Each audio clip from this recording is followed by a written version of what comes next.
చూశాను. సినిమా నచ్చిందా? నచ్చి బాగానే ఉంది. ఒకసారి చూడొచ్చు.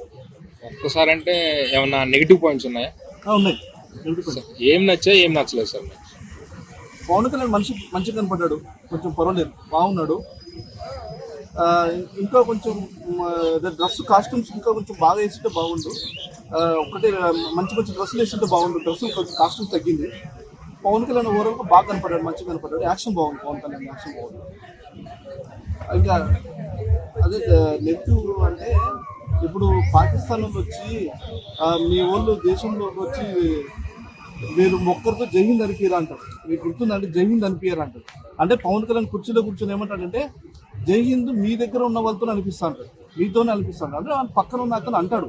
అట్లా కాకుండా అంటే నెగిటివ్ పాయింట్స్ చెప్తున్నా. అట్లా కాకుండా వాడిని లాస్ట్ భయపడతాడు. చూసావా, ఏది వణుకుతాడు చూడు, అదే మెయిన్ విలను. వణికినప్పుడు పవన్ కళ్యాణ్ ఆయన దగ్గర పోయమంటే మా ఆడపడుచు బొట్టు పెడితే ఎలా ఉంటుంది చూస్తావా, ఇప్పుడు నేను బొట్టు పెడితే అంటాడు కదా. అంత ముందు ఒక డైలాగ్ చెప్పాల్సింది ఏమని, ఇప్పుడు ఆ కాన్సెప్ట్ మొత్తం దేని గురించి, జైహింద్ గురించే కదా.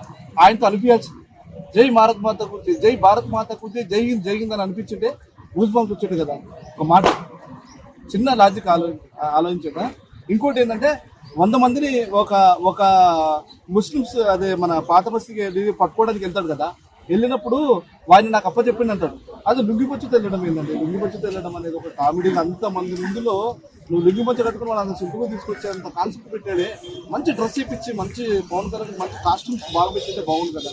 మళ్ళీ భీమ్లా నాయకులో ఉన్న గెటప్ తీసుకొచ్చి దీంట్లో యాడ్ చేశాడు కొన్ని అంటే ఇప్పుడు అతనితో జైహింద్ అనిపించింది ఎంత బాగుండు.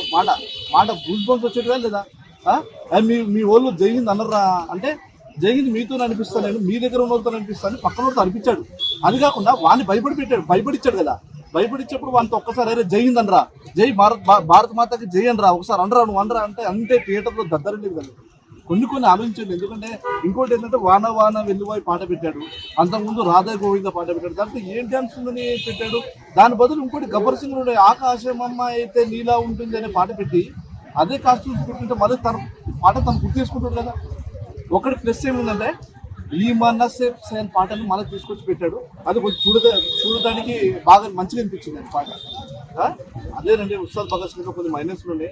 హరీష్ శంకర్ సారు ఎందుకు సినిమా డల్ అయింది అని మీరు అనుకుంటే కనుక కంపల్సరీ ఈ పాయింట్ కూడా యాడ్ అవుతాయి.